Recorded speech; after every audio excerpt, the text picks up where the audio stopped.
Olá, pessoal. É um prazer estar aqui. Meu nome é Tatiana, sou fisioterapeuta e nós vamos falar sobre sexualidade nesse primeiro congresso online de bem-estar sistêmico. É um grande prazer, agradeço o convite para estar aqui e conversar sobre esse assunto que é um dos pilares da saúde, considerado pela Organização Mundial de Saúde. Então, nós falamos muito na saúde física, emocional, psíquica, espiritual, né, vem sendo abordada, e também a saúde sexual é um dos pilares da nossa saúde. Depois que nós saímos de um risco de vida, por exemplo, a nossa qualidade de vida, ela envolve a nossa sexualidade, a maneira como nós vivemos isso, quer vivamos com alguma parceria ou não, mas a sexualidade faz parte do ser humano, a sexualidade é um dos nossos aspectos, e pela nossa cultura, os julgamentos que estão presentes, é tão fácil isso ser considerado menos. Então, eu trabalho nessa área também, e esse sofrimento de estar com alguma disfunção ou com uma sexualidade não satisfatória é algo que as pessoas sofrem calada, especialmente as mulheres e os homens também, quando tem um aspecto de não funcionamento, né, de disfuncional nessa área, porque a gente não fala sobre isso. Então, é com grande alegria que eu venho falar disso hoje. Vou compartilhar aqui com vocês uma tela. E essa palestra, né? Então, pensamos em sexo. Foi bom para você? Porque às vezes não tem sido bom, às vezes nunca foi, às vezes foi bom, mas já não é mais, e às vezes é bom, mas pode melhorar. Então, é sobre isso que nós vamos falar hoje. Eu sou fisioterapeuta, atuo na fisioterapia pélvica, que é uma área da fisioterapia que envolve as disfunções miccionais, as perdas urinárias e também a saúde sexual. Sou sexóloga, trabalho também com uma abordagem da saúde integrativa, tanto na sexualidade como no acolhimento do ser humano como um todo. Sou mestre em psicologia, sou professora na educação superior, na fisioterapia, e será um prazer, né, conversarmos sobre isso agora. Então, primeiro nós falamos aí, né, o título da apresentação, da palestra, é Sexo foi bom para você, porque nós lidamos com sexualidade muito identificadas pelo sexo, né, pelo ato sexual. Mas sexualidade vai muito mais além. E às vezes o sexo não é bom porque nós colocamos toda a nossa energia, toda a nossa satisfação ou toda a nossa expectativa no ato sexual. E eu quero falar, na verdade, é muito além do ato sexual, nós vamos falar sobre sexualidade. Sexo é o ato, né? Pode ser compartilhado com um parceiro, com uma parceira, né, uma vivência física, mas a sexualidade é essa energia que permeia o ato sexual, mas que vai além dela. É uma forma como nós relacionamos com esse pulso de vida, né, que nos habita, que nós temos. E às vezes eu não estou envolvida em uma atividade sexual, mas eu tenho a minha sexualidade presente no meu papel como mulher, no meu papel como mãe, como profissional. Eu vivo a sexualidade de diversas formas. E falar sobre isso, né, é falar de uma área muito frágil, muito delicada, que a gente precisa um olhar, uma escuta e um cuidado extremamente presentes, né? Então vamos cuidar com carinho da nossa sexualidade, que está muito além dessa questão do ato sexual e que também está nele, né? A nossa sexualidade, ela é afetada pela nossa idade, pela condição hormonal, pela condição cultural, como a sociedade, a cultura vê, né? Essa aproximação da sexualidade, é afetada pela nossa condição socioeconômica, porque às vezes, né, não nos sobra nem energia, né, dependendo do contexto em que vivemos ou pelo qual passamos, o acesso de informação que essa condição socioeconômica nos permite, o estado civil, principalmente na nossa cultura, que às vezes julga tanto, né, as uniões ou os atos quando não somos oficialmente unidos, né? Então isso aí está em desconstrução, felizmente, mas ainda é algo que permeia, né? Que permeia o inconsciente coletivo, que permeia os nosso próprio pensar, agir e os nossos julgamentos. A sexualidade é afetada pelo nosso humor, né? Sabemos disso, mulheres, nos nossos ciclos, pela nossa cultura, né? Tudo isso, na verdade, a cultura é um grande elemento aí né, que afeta, que influencia a nossa sexualidade, pela nossa condição de saúde ou de doença, né? Estarmos saudáveis favorece. Às vezes estamos doentes, não só em algo que compromete diretamente a sexualidade, mas se estamos doentes, isso nos afeta como um todo, né? E repercute aí pela nossa religião, como não, né? Pela existência de uma religião, de uma espiritualidade, como essa religião permite ou não permite, como vê, como autoriza, né? Extremamente impactante para as nossas vivências, para as nossas experiências.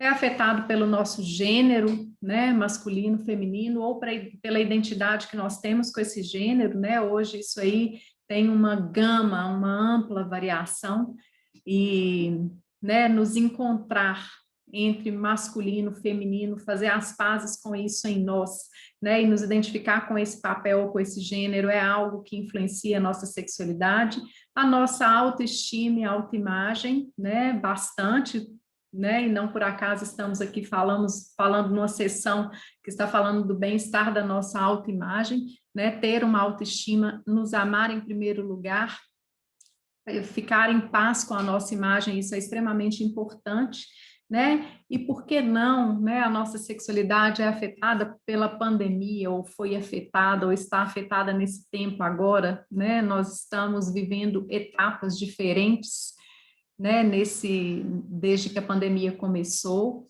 né? E aí nós temos, né? Nessa pandemia, desde uma preguiça enorme, não só na pandemia, né, gente? Principalmente as mulheres aí vão me entender bastante nisso, na hora que fala que tem que fazer sexo, ou na hora que fala de viver o sexo, a sexualidade, às vezes a gente tem muita preguiça, às vezes a gente não está disposta, né? Às vezes nós podemos estar extremamente envolvidas nas tarefas múltiplas, né? Do trabalho de casa, do cuidado com os filhos, do cuidado com a família, ou do estar sozinho para aqueles que estão sozinhos, né? Como está a nossa saúde mental. O fato é que essa pandemia pode ter trazido uma enorme preguiça para alguns, uma enorme disposição para outros, né? Então, aí a pandemia com as nossas múltiplas funções, né? E aí vai sobrar energia, tempo, disposição, né, para poder nos entregar para uma experiência sexual ou sensual, ou, né, para as nossas práticas,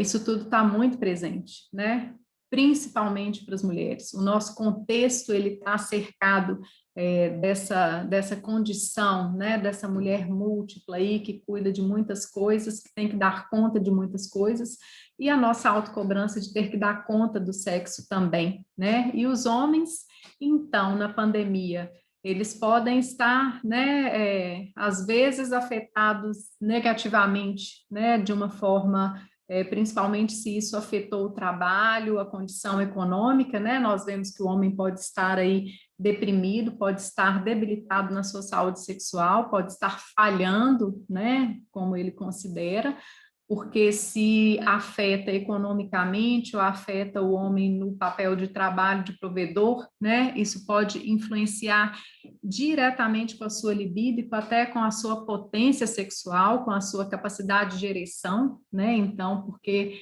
fere aquele lugar que ele se considera homem ou que ele se cobra homem, né? Que é o papel do provedor, isso ainda é muito, muito, muito presente na nossa sociedade.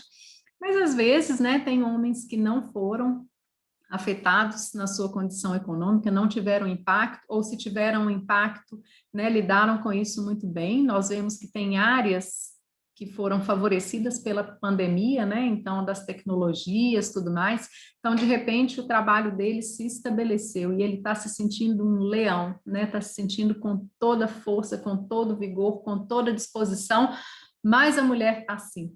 E aí, como que faz nesse descompasso, né? Como que vai acontecer? Porque a mulher está cuidando de muita coisa e ele está lá comemorando, cheio de forças, cheio de vigor, né? Então, isso pode criar um desajuste de demanda, né, entre o casal. Ou ele pode estar cheio de demanda e não ter, né, uma parceira fixa, estável, né, e as parceiras podem não estar disponíveis nesse momento. Então, a nossa sexualidade está afetada, né, bastante aí pela condição da pandemia. Ou às vezes ele está, né, dentro de casa aí, não tão deprimido, mas está no conforto dele, né? Ele, o sofá, o controle remoto, a mulher conseguindo dar conta daquilo tudo e querendo, né, uma aproximação, mas ele com, né, de repente numa zona de conforto e querendo ser servido, tudo aí que a gente também conhece aí bem dentro da nossa cultura. Nós temos várias, né, expressões ou várias possibilidades de encaixarmos nisso aí. Então, gente, às vezes, né, vamos para o sexo aí, colocando uma máscara, né, de que tá bom, de que eu tenho aqui, de que isso está ótimo, e, na verdade, precisando de um estímulo, né? Então, felizmente, nós não temos Viagra feminino, né? A sexualidade perpassa muito além disso, e os homens, às vezes, com demandas de melhorar a sua sexualidade, vão cair, né, no comprimidinho, no Viagra, né, no remedinho, e pode não ser por aí que ele precisa, mas é o que está mais à mão, mais fácil, né, e que acontece muito. E às vezes o Viagra funciona muito bem no bolso, né, ele se sente seguro ali, nunca toma, mas o fato dele estar com esse comprimido presente, isso é uma afirmação para ele. Às vezes, pessoal, sendo homem ou mulher, né, quando nos falamos de mulher, o que vem, né, para a gente é essa imagem, né? Imagina a gente agora, meninas, aqui, vivendo isso na pandemia, e na hora que a gente tem uma expectativa, uma possibilidade de experiência sexual, nós estamos muito distantes do imaginário, não só masculino, mas também nosso, né? Nós temos, às vezes, essa preguiça vem do estar tão longe desses estereótipos, né? Então, assim, tenho que ser muito sensual, com caras e bocas, né? Então, existe toda um estereótipo de beleza, uma identificação cultural massacrante, né, para aquilo que é realidade. Então, a gente pensa sexualidade, a gente já associa com sexo, com performance, e a gente associa com isso aí, com estar numa volúpia, né, ter um corpo moreno, louro, ou que, né, vai para esses estereótipos também. Nesse moreno e louro, corpo jovem, gostoso, não cabe, né, cabelo grisalho, cansaço, né, o corpo real da mulher que não está vivendo para fazer esse corpo 24 horas por dia, da mulher que trabalha, da mulher que não vive na academia ou que não vive na dieta, né? Então, essa volúpia toda, isso tudo aí para a gente é o que a gente pensa que deveria estar realizando. Mas isso é mentira, tá, pessoal? Isso é mentira, isso não existe, né? Mesmo nessas mulheres que cultuam isso aí, quão pesado é, às vezes, né? Sustentar essa imagem. E sexualidade é natural, sexo é natural. A gente não precisa assumir, eu não preciso ter uma volúpia, eu não preciso ter o cabelo dessa forma, eu não preciso vestir tal roupa. A nossa sexualidade não precisa passar por aí. Então, vamos desconstruir isso. Isso faz parte, né, do nosso trabalho, do meu trabalho. Para ter sexo bom, é preciso desejo, é preciso querer, né? É preciso ter esse desejo sexual, é preciso ter essa vontade de fazer. E isso está tão em baixa, né, gente? A libido tem sido tão comprometida, né, por tantas coisas. não somente pelos hormônios, né? Quando se fala em não ter libido, a mulher tem sempre uma amiga que fala que foi lá e o médico passou uma testosterona, passou um hormôniozinho, e às vezes não passa por aí, né? Às vezes a testosterona não é esse estímulo que a gente precisa e às vezes não dá esse resultado, né? É preciso ter esse desejo que, diante do contexto, às vezes é muito difícil despertar, ou às vezes nós nunca demos vazão a esse desejo.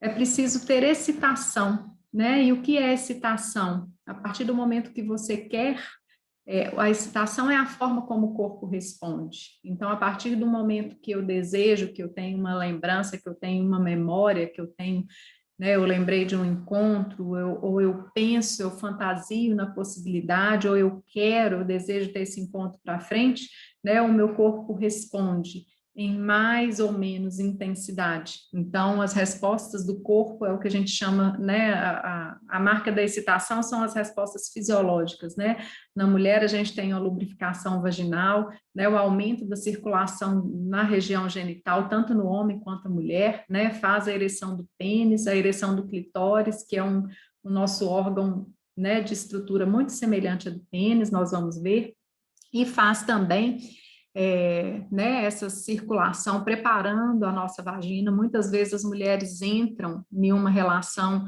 que tem algum tipo de penetração, seja homossexual ou heterossexual, né, com a penetração do pênis ou não, mas com algum tipo de atividade penetrativa que ela tem dor. E muitas vezes a causa da dor é não estar lubrificada o suficiente, a vagina não estar no momento ainda de ser penetrada, não relaxou. Então, isso é algo que, às vezes, é simplesmente uma questão de tempo, de ajuste de relógio. Eu preciso mais excitação. Ou eu estou muito excitada, mas eu preciso uma lubrificação, porque o meu corpo não lubrifica, né? Tanto quanto antes, por conta do envelhecimento, né? E isso aí não tem nenhum problema, é só preciso, né, que essa lubrificação venha para isso ficar bom. E aí, como anda o seu desejo? Né? A gente mede esse desejo está natural, está medido por aí, né? Como que está a nossa vontade? O que as pessoas buscam no sexo? Normalmente nós buscamos alguém que nos trate como esperamos, né? Alguém que te trate como você espera que seja tratada, alguém que faz aquilo que você gosta que seja feito, alguém que te complete, né? Isso é tão amplo, alguém atraente, então isso tudo a gente busca no sexo. E, se possível, alguém que tenha bola de cristal, né? Que adivinhe tudo isso porque a gente não tem coragem de falar, ou a gente tem uma expectativa de que o outro saiba o que eu quero, o que eu gosto, o que me completa e como eu quero que ele seja fisicamente. E o que nós encontramos? Alguém como nós, né? Imperfeito em vários aspectos, que não tem bola de cristal, então eu tenho que ter participação ativa nessa relação para poder falar ou mostrar o que eu gosto. Alguém que carrega uma história, uma cultura, uma religião, como nós carregamos, né? E essa história, cultura começou muito antes de Adão e Eva, né? Lá na pré-história nós temos uma marca, a sexualidade ou a mulher, né? Ela tinha um papel central e a gente precisa entender isso para entender o que permeia o imaginário, né? E o que permeia as nossas permissões para viver sexualidade. Então, as mulheres eram deusas porque elas engravidavam. E o fato da gente engravidar, da mulher engravidar, não estava naturalmente associado à presença do homem. Não se sabia que era o ato sexual que trazia, né, essa gravidez, essa gestação. Então, a mulher dava à luz. Então, ela era uma deusa, ela era o elemento central lá na pré-história.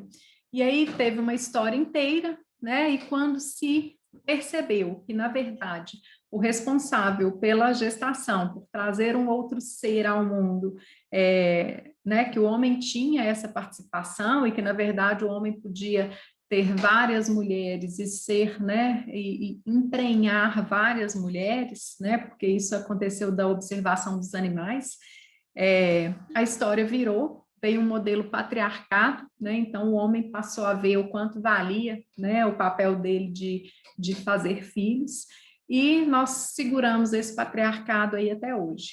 Com esse patriarcado, né, uma cultura machista, A ética cristã, ela veio nesse modelo patriarcal e não estamos falando de nenhuma religião específica, né, mas estamos falando de conceitos que às vezes as religiões se estruturam sobre eles, né, muitas vezes aí a sexualidade é restrita à maternidade, né, então sexo para procriação, com o conceito de que a criança nasce do pecado, de que a mulher deve dar à luz na dor, né, então que tem que sofrer para pôr no mundo, e a mulher é que tem que sofrer isso. E às vezes até com indicações aí, por exemplo, né, em algumas religiões mesmo, que o coito deve ser feito com o homem por cima, a mulher com as pernas abertas, né, numa posição passiva, submissa, né, e muitas vezes proibido em muitos dias santos, né, dias de jejum, abstinência, antes da comunhão, durante a menstruação, várias coisas que a ética cristã nos traz, sem, né, entrar aqui em questões de religião específica, mas nós entendemos como isso está tão presente, né, e mesmo que eu não tenha uma religião que me traga isso, isso está presente no entorno, né? Então, isso permeia as nossas permissões ou os nossos julgamentos. O tempo passou, veio um movimento feminista, né?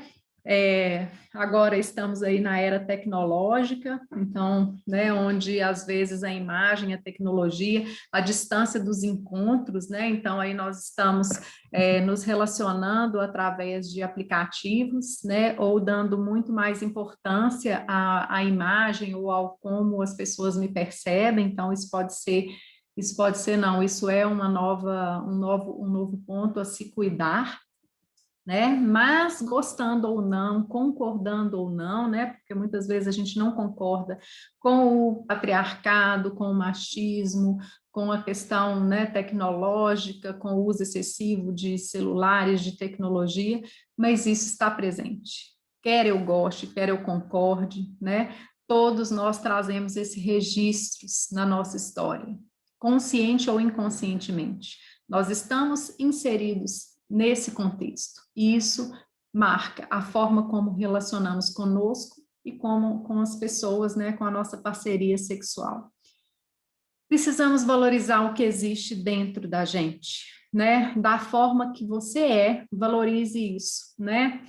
Esteja aí linda com o estereótipo, né? Porque não precisamos ir atrás dos estereótipos, mas se eu sou feliz e se eu quero, e se eu tenho, né? Se eu sou agraciada com um certo corpo dentro do padrão, né? Eu me amo e eu me relaciono da forma como eu quero, né? Então, o se amar em primeiro lugar, né? Não precisamos dar satisfação para ninguém da forma que estejamos confortáveis, né? Então, nós podemos nos amar, e os homens também, né? Então, da forma que ele o primeiro passo para viver uma boa sexualidade é gostar de nós mesmos, né? Do tamanho que nós somos, do jeito que nós somos, né? Estamos aí em pleno século XXI, com tantas possibilidades, né? De identidade, de gênero, de troca, de ser humano, né? E ainda com tantas questões, né? Tudo isso está dentro dessa caixa preta, que quando a gente fala em sexualidade, tudo isso está aí por trás, pessoal, né? E aí, né, eu trabalho, né, com a disfunção sexual dentro dos atendimentos, né, na saúde integrativa e na fisioterapia. A disfunção nós temos, né, às vezes nos falta o desejo, às vezes nos falta a excitação, às vezes falta ou tá pouco, né, para o que é satisfatório, para o que eu desejo viver. Às vezes falta o orgasmo, né, nós temos pessoas que nunca na vida sentiram um orgasmo, às vezes temos dor nessa relação, então tudo isso aí, quando está presente, não é normal. A cultura machista, patriarcal, né, fala que é normal ter dor, às vezes, quem nunca, não é para sentir, né, isso tem tratamento. Nós temos uma avaliação dessa condição, né, dessas estruturas para ver, né, às vezes, não é doença, mas a função, principalmente da musculatura, como está. Nós temos aqui, né, nessa vulva aqui, mostrando a ponta, a glande do clitóris, e o clitóris é toda essa estrutura que é atrás, né? Ele é uma grande estrutura que só existe com a única função de nos dar prazer. Então, a gente precisa entender e trabalhar essa musculatura do assoalho pélvico, né? Que é isso que a gente vai fazer na fisioterapia, avaliar a função do assoalho pélvico, dessa musculatura, que isso, inclusive, pode nos ajudar a ter uma melhor excitação, né? Uma melhor qualidade de orgasmo também. Então, é preciso se conhecer. Como está, seja masculino ou feminino, como está o seu assoalho pélvico? Você sabe? Você já fez uma avaliação, né? Você já pensou, porque não é só isso, mas também trabalhar o que está por trás, né? O que é subjetivo. O que te trava de sentir, mover e tocar na experiência da intimidade de afeto? Precisamos adentrar essa conversa. Que máscaras te limita a ser natural no sexo? Às vezes nós, né, por trás do nosso nome, da nossa posição social, da nossa profissão, da nossa família, da nossa religião. Às vezes eu acho que eu não sou boa para isso, às vezes eu tenho baixa autoestima, experiências anteriores não boas, né, me limitam de viver uma sexualidade. É preciso identificar isso, né, e esse vai ser o trabalho que nós vamos fazer nesse atendimento, né, da saúde sexual. Não precisamos nos confundir com a máscara que precisamos. Eu sou profissional no momento que eu estou, né, na minha sala de aula, no momento que eu estou, né, como profissional atendendo. Eu não estou fazendo sexo nesse momento, mas, né, às vezes não cabe com um homem sério, a mulher de negócio, a dona de casa, a religiosa, mas eu não preciso me confundir com essa máscara. Eu tenho um papel de mãe, mas entre quatro paredes eu não estou desempenhando com esse papel de mãe. Vocês sabem que isso, né, como é isso para a mulher. A sexualidade, né, para viver uma sexualidade, se permita, se ame, se cuide, explore os sentidos, o toque, o olfato, o movimento, tudo isso nós trabalhamos também no nosso atendimento. Se conquiste outra consequência, e às vezes ele pode nem ser necessário. Viva o presente, viva esse momento. Enquanto estiver namorando, namore. Depois você vai levantar para arrumar suas coisas. Enquanto estiver beijando, beije. Né? Enquanto estiver recebendo um carinho, receba. Então, viva esse presente, solte o seu controle, para você se entregar e ter um sexo natural, né? Um sexo animal. Então, gente, é isso que eu queria falar, né? Conversar um pouco com vocês, levantar essa possibilidade de uma sexualidade mais natural, mais funcional, sem estereótipos, né? E eu estou agora, né, como profissional, me colocando também à disposição para esse bate-papo, para a gente entender, para a gente olhar para possíveis disfunções que estejam presentes aí, dores ou qualquer dificuldade que tenha, né? Quer isso esteja num contexto apenas físico, o que é muito difícil, né? Estar apenas no físico, mas também buscar os nossos valores, buscar desconstruir tudo aquilo que nos limita de ter uma sexualidade presente e saudável. Meu nome é Tatiana, sou fisioterapeuta, estou à disposição de vocês e, né, estou disponível para qualquer dúvida, para qualquer questionamento ou para apenas uma troca, né? O meu muito obrigada.